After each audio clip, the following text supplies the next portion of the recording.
రామ రామ అంటూ నేనొస్తిని ఏడు సంద్రాల అవతలవో దేశము పొట్ట శతవట్టి బయలెల్లితి పైసల కోసము వనవాసము రామ రామ అంటూ నేనొస్తిని ఏడు సంద్రాల అవతలవో దేశము పొట్ట శతవట్టి బయలెల్లితి పైసల కోసము వనవాసము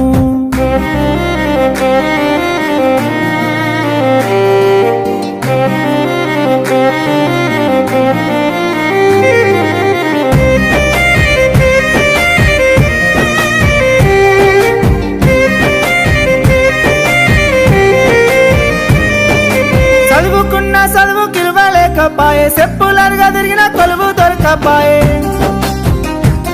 వ్యవసాయం చేద్దామంటే సొంత భూమి లేక మూలకున్న ముసలి దాని సొమ్ములమ్మి ఏజెంటు చేతుల పైసలు నేబోసి వీసా చేత